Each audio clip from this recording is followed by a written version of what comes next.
여호수아서 24장입니다.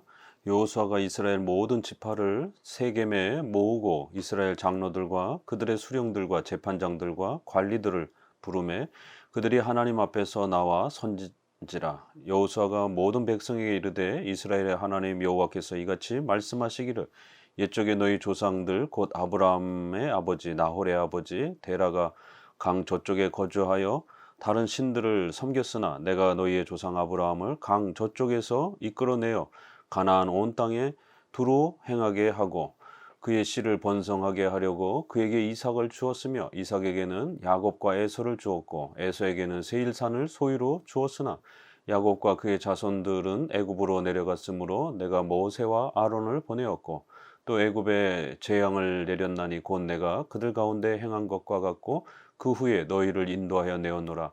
내가 너희의 조상들을 애굽에서 인도하여 내어 바다에 이르게 한즉 애굽 사람들이 병과 마병을 거느리고 너희 조상들을 홍해까지 쫓아오므로 너희 조상들이 나 여호와께 부르짖기로 내가 너희와 애굽 사람들 사이에 흑암을 두고 바다를 이끌어 그들을 덮었나니 내가 애굽에서 행한 일을 너희의 눈이 보았으며 또 너희가 많은 날을 광야에서 거주하였느니라. 내가 또 너희를 인도하여 요단 저쪽에 거주하는 아모리 족속의 땅으로 들어가게 하매 그들이 너희와 싸우기로 내가 그들을 너희 손에 넘겨주매 너희가 그 땅을 점령하였고 나는 그들을 너희 앞에서 멸절시켰으며 또한 모압 왕 십볼의 아들 발락이 일어나 이스라엘과 싸우더니 사람을 보내어 부올의 아들 발람을 불러다가 너희를 저주하게 하려 하였으나 내가 발람을 위해 듣기를 원하지 아니하였으므로 그가 오히려 너희를 축복하였고 나는 너희를 그의 손에서 건져내었으며 너희가 요단을 건너 여리고에 이른즉 여리고 주민들 곧 아모리 족속과 브리스 족속과 가나안 족속과 헷 족속과 기르가스 족속과 히 족속과 여부수 족속이 너희와 싸우기로 내가 그들을 너희 손에 넘겨 주었으며 내가 왕보를 너희 앞에 보내어 그 아모리 족속의 두 왕을 너희 앞에 쫓아내게 하였나니 너희의 칼이나 너희의 활로서 이같이 한 것이 아니며 내가 또 너희의 수고하지 아니한 땅과 너희가 건설하지 아니한 성읍들을 너희에게 주었더니 너희가 그 가운데 거주하며 너희는 또 너희가 심지 아니한 포도원과 감람원의 열매를 먹는다 하셨느니라. 여호수아서 이제 마지막 장을 소개합니다. 마지막 장은 23장과 더불어서 이제 여호수아의 가장 중요한 핵심인 이 신앙의 본질 이러한 내용들이 아주 요약적으로 소개가 되어집니다. 앞부분에서는 이제 여호수아가 백성들을 세워놓고 오직 하나님의 말씀에 순종하라는 것, 오직 성경을 외쳤고 성경에 순종하면서 오직 하나님을 가까이하여 하나님을 사랑하고 하나님을 경외하며 그렇게 살아가라. 그것이 너희의 가장 큰 복이요 또 우리 인생에 있어서 가장 큰또 하나님이 주신 은혜의 핵심 바로 기독교의 본질이다라고 이렇게 소개를 합니다. 그러면서 이제 24장에서는 이 신앙의 본질을 좀 더 명확하게 하기 위해서 언약식 형태로 백성들과 더욱 약속의 형태로 다짐을 하면서 재차 이 오직 성경과 오직 하나님을 섬기는 이 신앙의 본질을 언약의 형태로 재확증하고 보증하는 이 세겜 언약식이 소개가 됩니다. 그래서 세겜에 모으고 이러면서 세 번의 이렇게 이스라엘 백성들이 여호수아서를 통해서 세 번의 언약식을 가졌다고 말씀을 드렸습니다. 요단강을 건너서 길갈에 한번 모여서 언약식을 맺었고 또 에발산에서 또 이렇게 저주와 복을 선언하면서 하나님의 말씀에 순종했을 때 어떤 결과가 벌어지는지에 대해서 이렇게 에발산에서 또 중요한 언약식을 맺었고 이제 마지막에는 세겜의 백성들을 모으고 그들과 언약식을 맺으면서 다시 한번 하나님 앞에 신실하라라고 권면을 합니다. 이 세겜은 또 재미있는 것은 창세기 12장 6절부터 이렇게 보게 되면 아브라함이 가나안 땅에 이렇게 입성해 가지고 제일 첫 번째로 제단을 쌓고 여호와 이름을 부르며 하나님께 감사를 드렸던 또 그러한 땅이기도 합니다. 굉장히 의미가 있는 땅이죠. 세겜 모으고 이스라엘 장로들과 그 지도자들을 불러서 먼저 당부합니다. 이렇게 철저하게 장로 정치 중심의 형태로 그대로 구약의 이스라엘 백성들을 통치하고 다스리고 있는 것을 알 수가 있습니다.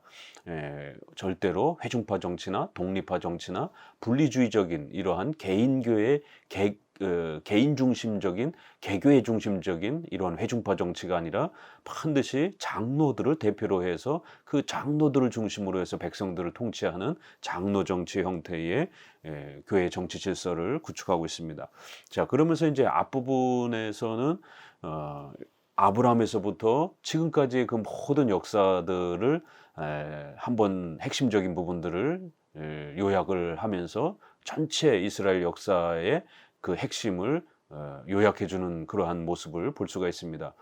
이렇게 아브라함으로부터 시작되었던 하나님께서 이스라엘 백성들을 택하시고 그 택한 백성들을 하나님의 교회, 하나님의 백성으로 세우시고 그들에게 은혜 언약을 주시고 나는 너희의 하나님이 될 것이고 너희는 내 자녀가 될 것이다. 이렇게 은혜 언약, 장차 예수 그리스도를 통해서 우리가 하나님과 이러한 언약 관계 속에서 아버지와 자녀의 관계로 회복될 것이다라고 하는, 그리고 택한 12지파만이 이 땅의 하나님의 나라의 또 모습으로서 유형교회를 형성하고 하나님이 그들과 동행하시고 함께 하신다라는 것.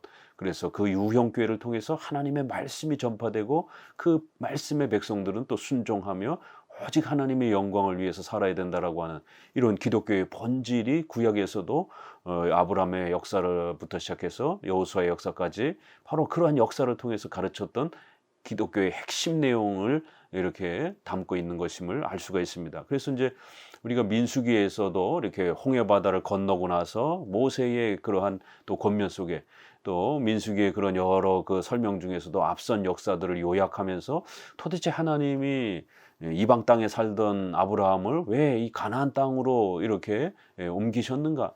아브라함은 그 가나안 땅에서 무슨 약속을 받은가? 그 땅과 자손에 대한 약속을 받았는데 그것이 과연 무엇을 의미하는 것인가? 그리고 그들이 이제 애굽에서 다시 탈출하여 가나안 땅으로 들어오는 이 출애굽의 이 역사는 과연 무엇을 의미하는 것인가? 이런 부분들이 중간중간에 굵직굵직하게 이렇게 요약이 됩니다. 여기서도 다시 한번 이스라엘 백성들에게 너희의 선조들에게 행하신 하나님의 그 거대한 역사를 잊지 말라라는 거예요. 오늘 우리는 다시 한번 이렇게 여호수아를 통해서 구약의 이러한 아브라함의 역사, 이삭의 역사, 야곱, 또 출애굽의 역사, 가나안 땅에 들어오는 이런 여호수아의 이러한 모든 역사가 과연 도대체 무슨 의미가 있는 것인가? 이렇게 우리도 다시 한번 이 구약의 역사 전체를 요약해서 다시 들으면서 바로 구약에서 소개하는 기독교의 본질, 바로 은혜 언약, 하나님 우리 아버지가 되어주시고 우리는 하나님의 자녀로 그렇게 구원에 우리가 죄사함 받고 출애굽의 이러한 역사는 단순한 정치적인 국가적인 그러한 이러한 목적과 의미가 아니라 바로 죄악된 노예의 속박 속에서 값없이 하나님이 대가 없이 그들을 온전히 구원해 주시는 이러한 모습을 통해서 죄사함, 죄로부터 자유케 된다는 게 무엇인지를 기독교 구원에 대한 죄사함의 이런 의미를 가르쳐주는 바로 핵심 사건이었다라는 겁니다. 오늘도 우리는 다시 한번 이런 구약의 역사를 통해서 이렇게 이신칭의와 관련된 죄사함의 핵심의 구원의 역사들을 구약을 통해서 배우는 것입니다. 그렇기 때문에 이제 다시 한번 이렇게 여호수아도 이 세계문약에 있어서 바로 하나님이 앞서 역사하셨던 조상들의 그 역사가 무엇인지를 다시 깨우쳐 주면서 성경의 그 가장 중요한 핵심 내용은 아브라함의 그 주셨던 은혜 언약, 또 출애굽 모세를 통해서 출애굽의 이러한 역사, 그 다음에 가나안 땅을 12지파가 반드시 차지해야 된다라고 하는 이러한 의미가 무엇인지를 바로 그건 기독교의 본질이 담겨 있는 것임을 다시 한번 역사를 통해서 전체를 다시 한번 요약해 주는 것입니다.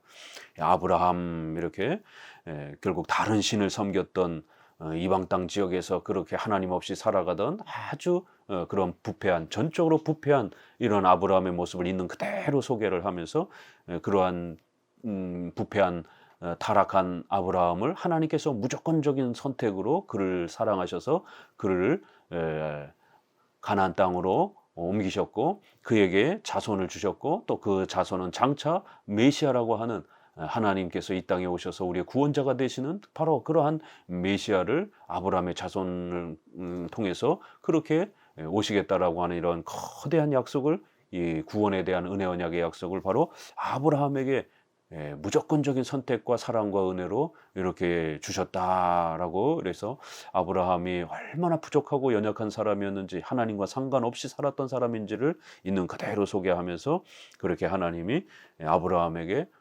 온전히 은혜를 베풀어 주셔서 땅과 천국을 상징하는 가나안 땅과 또 장차 올 메시아를 또 상징하는 자손의 이러한 약속을 주셨던 것이다 라고 이렇게 소개하면서, 그리고는 그 자손에 또 12지파가 포함되도록, 그래야 하나님의 택한 백성들이 하나님이 약속한 바로 영원한 천국에 속하는 바로 이러한 자손과 땅의 약속이 하나님의 은혜를 통해서 소개된 것이다 라고 말합니다. 그래서 이삭, 야곱, 그래서 야곱이 또 애굽으로 내려간 다음에 또 그 애굽에서는 이렇게 하나님께서 절대 주권적인 능력으로 그들을 죄의 속박으로부터 강력하게 구해주시는 바로 신약의 이신칭이 우리를 죄와 사탄의 속박으로부터 구해주시는 이러한 강력한 이신칭의 이러한 위대한 역사가 바로 홍해 또 출애굽 이러한 역사를 통해서 가르쳐진 것이다 라고 이렇게 소개를 합니다. 이 홍해 사건은 고린도서에 보게 되면 이스라엘 백성들이 세례를 받은 것이다 라고 이렇게 물 가운데로 이렇게 지났기 때문에 이렇게 물을 이렇게 그들이 통과하면서 결국 신약의 세례처럼 그렇게 구약의 이러한 사건들을 세례 사건으로 또 이렇게 로마서에서는 해석하면서 출애굽의 이러한 역사는 바로 이신칭의와 관련된 아주 중요한 의미가 담겨 있었던 것을 소개합니다. 그리고는 가나안 땅도 너희가 힘과 능력이 있어서 차지한 게 아니라 오직 하나님의 은혜와 능력으로 거저 주시는 형태로 가나안 족속들을 내어 쫓고 그 땅을 하나님이 너희들에게 모두 은혜로 주신 것이다. 이렇게 바로 영생과 하나님의 나라라고 하는 바로 구약의 이 가나안 땅을 모형을 통해서 가르쳐 주셨던 영생과 천국의 이 복된 기업은 하나님의 전폭적인 은혜로 우리에게 그렇게 주신 것이다 라는 것을 가르칩니다. 그래요.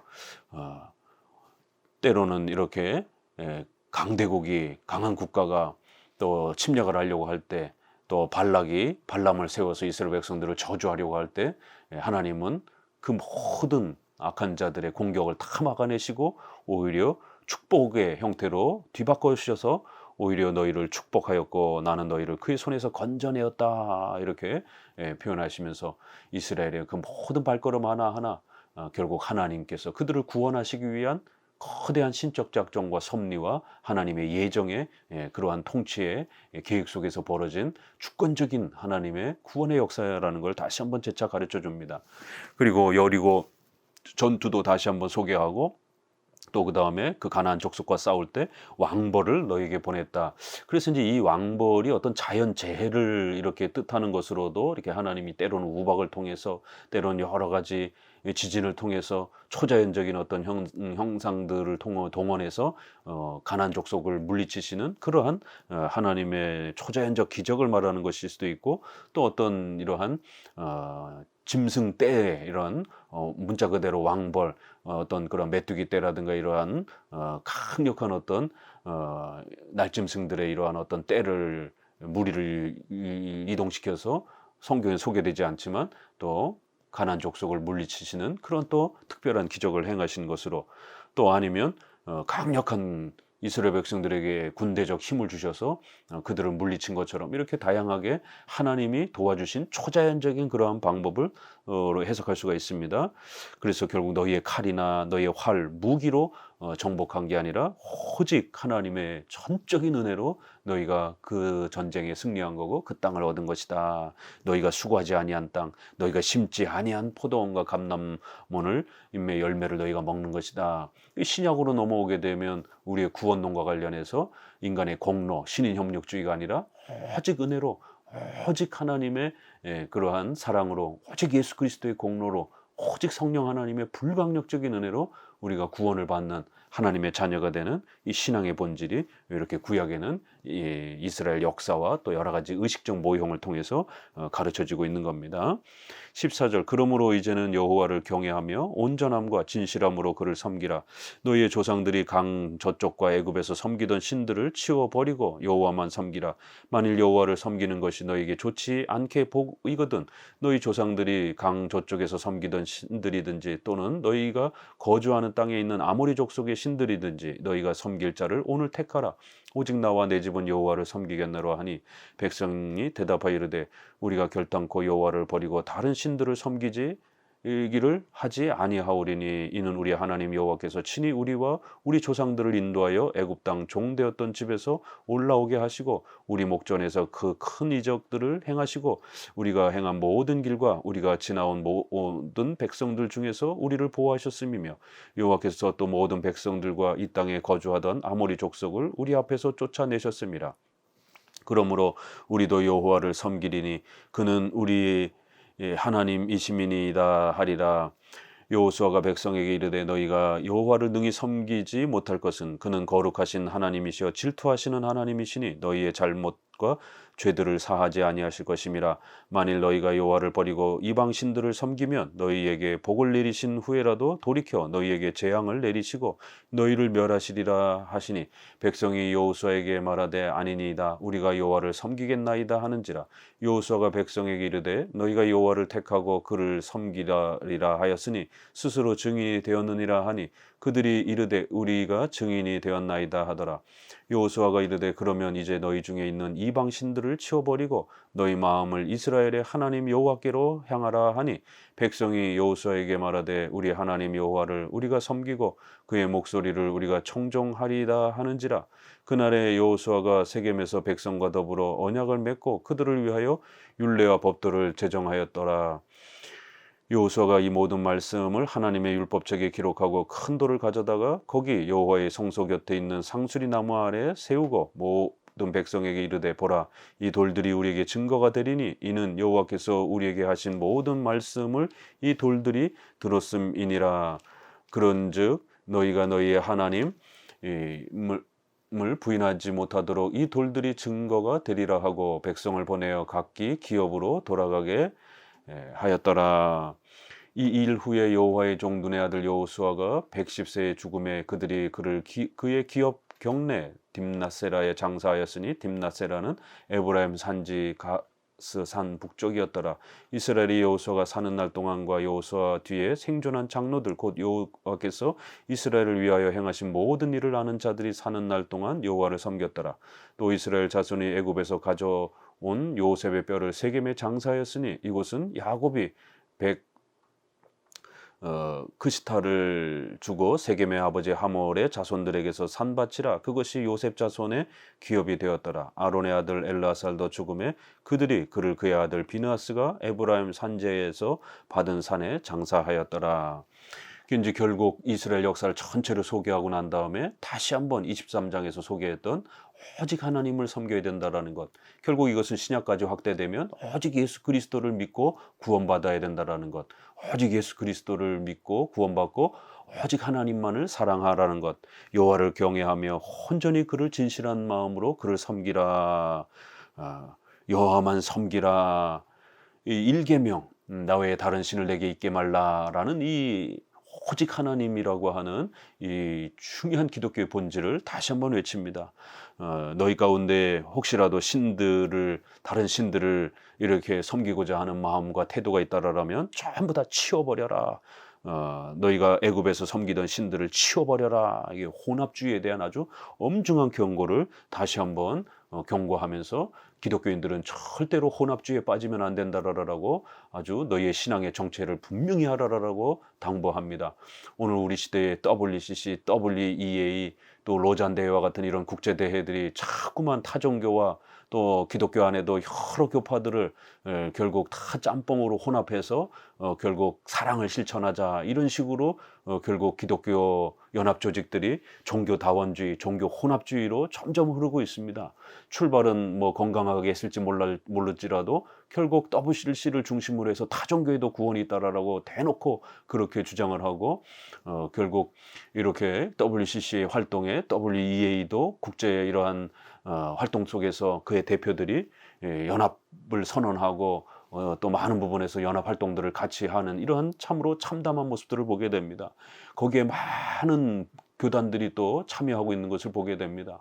보수주의 교단만이, 특별히 장로교 개혁주의 교단만이 합동, 합신, 고신, 제가 속한 대신 정도만이 이렇게 그러한 국제연합단체에 참여하지 말라라고 결국 아주 부패하고 변질되었다라고 경고하고 있는 겁니다.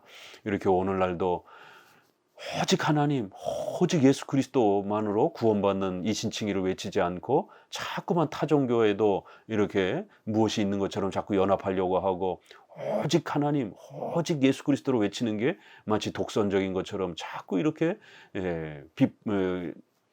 불안해하면서 자신 있게 자신의 기독교인으로서의 정체성을 외치지 못하는 이런 안타까움을 보게 됩니다.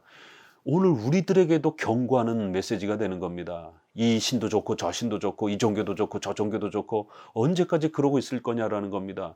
둘 중에 하나만 선택하라는 것이에요. 하나님이 참된 시군이고 살아계신 하나님이면, 예수 그리스도만이 유일한 구원자면 오직 하나님만 외치고 오직 예수 그리스도만 외치라는 거예요. 그렇게 자꾸 사랑을 외치면서 타종교하고도 싸우지 말고 연합하면서 그렇게 살아가자라고 하면서 이렇게 휴머니즘을 외칠 문제가 아니라 이 진리의 문제는 죽고 사는 문제입니다. 그렇기 때문에 하나님이 오르면 하나님을 선택하는 거고 타종교가 오르면 타종교를 선택하라는 거예요. 왜 자꾸 중간에서 어정쩡하게 이것도 좋고 저것도 좋고 이런 식으로 혼합주의 길로 자꾸 가려고 하느냐라는 거예요. 여호와를 섬기는 것이 너에게 좋지 않게 보이거든 차라리 타종교를 섬기라는 거예요.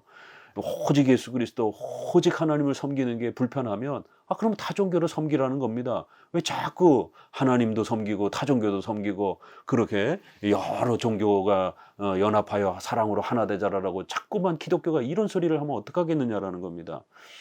너희가 섬길 자를 오늘 택하라. 오늘 우리에게도 엄중한 그냥 다이렉트로 다가와도 직접적으로 이 여호수아의 말씀이 해석되지 않고 그냥 바로 오늘 우리에게도 지적되어도 지금 우리의 형편이 이것저것 이 종교 저 종교 이렇게 타협하는 이러한 종교 혼합주의의 형태가 팽배한 우리 시대에도 얼마나 이게 찔리는 말씀입니까? WCC 참여할 때도 그렇고 WEA 때도 그렇고 거기 안에 문제점은 있지만 참여해서 고쳐보자. 이 종교의 진리 문제는 틀렸으면 틀린 것이지 문제는 있지만 참여해서 우리가 옳은 방향으로 인도하자.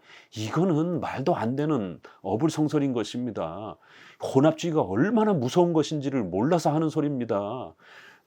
진리의 문제는 OX인 것이에요. 오직 예수 그리스도이면 오직 예수님인 거고 예수님 아니면 아닌 것입니다. 결국 종교개혁 시대에도 오직 싸움이었던 겁니다. 로마 가톨릭은 믿음, 하나님 다 좋다라는 거예요. 그러나 오직이라고 말하지 않는 것이에요. 그럴 때 루터를 통해서 칼빈을 통해서 오직이라고 말을 하라는 거예요. 오직 하나님, 오직 성경, 오직 예수 그리스도만이라고 말을 해야지 예수님도 말하고 거기에다가 또 여러 가지를 섞어가지고 이렇게 말하면 안 된다라는 겁니다. 나와 내 집은 여호와만 섬기겠다. 둘 중에 하나 선택하라라고 이렇게 아주 엄히 충고합니다. 그러자 백성들이 아닙니다. 우리도 하나님을 섬기겠습니다. 라고 이렇게 다시 재차 결단을 합니다. 하나님 여호와께서 친히 우리 하나님이시고 우리를 애굽 땅 종되었던 곳에서 이렇게 우리를 구해 주셨는데 우리가 어떻게 하나님을 버리겠습니까? 출애굽 사건은 이렇게 바로 구약의 이신칭의를 가르치는 가장 중요한 신앙의 본질인 거예요. 그래서 이렇게 자꾸만 출애굽 사건을 언급하는 겁니다. 우리를 구원하여 주신 분은 오직 살아계신 하나님이신데 어떻게 우리가 하나님을 버리겠습니까?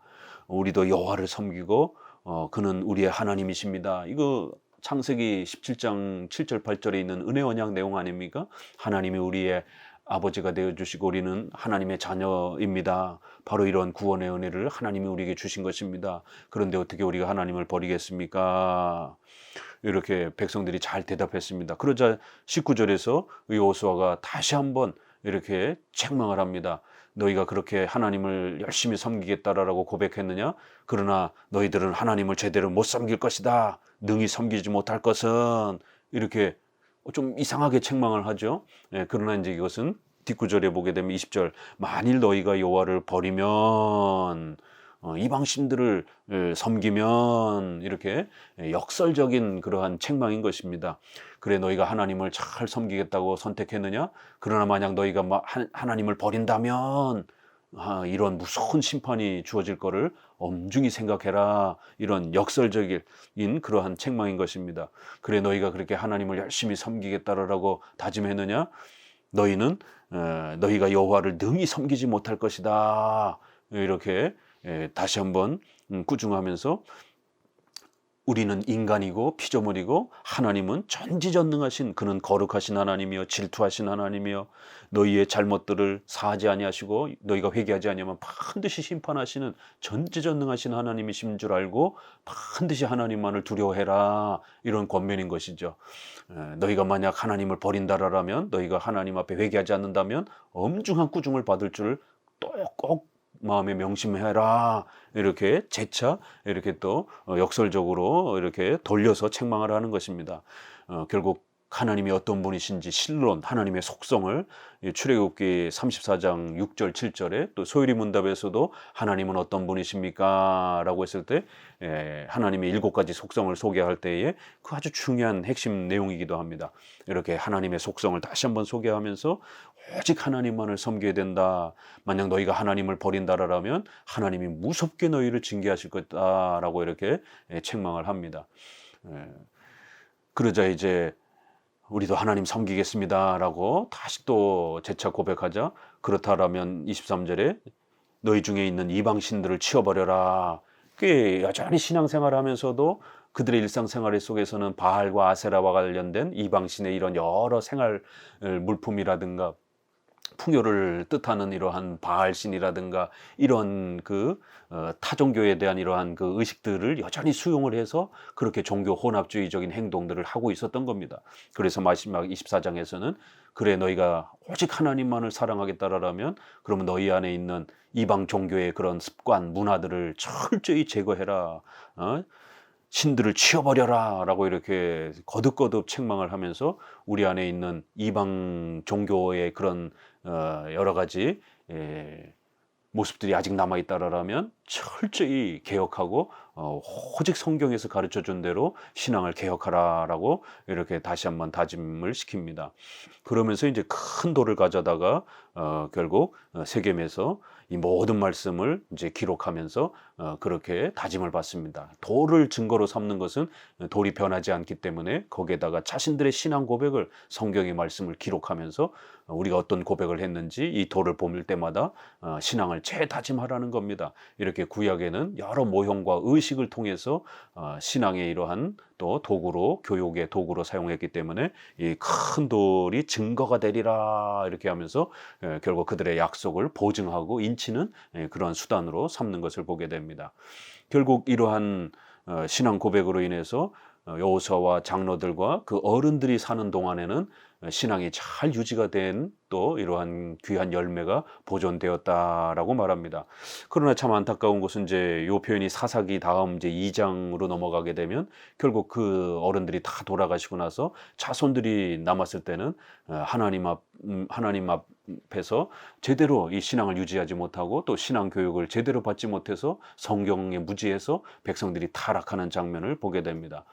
결국 이러한 신앙 고백이 잘 유지가 됐을 때는 신앙이 유지가 되지만 이러한 오직 성경, 오직 하나님, 또 그 다음에 바른 이러한 구약의 의식들을 통한 예배의 보존, 이런 것들이 잘 지켜졌을 때는 신앙이 이렇게 잘 유지되었지만 이러한 신앙의 본질들이 흐려지게 되면 결국 자손대에 가서는 신앙이 붕괴가 되는 이러한 것에 대해서 아주 엄중히 경고하면서 신앙을 우리가 잘 또 보존하기 위해서 얼마나 우리 성도들이 신앙적 책임을 다해야 되는지를 다시 한번 마지막 권면에서 또 이렇게 소개를 해줍니다.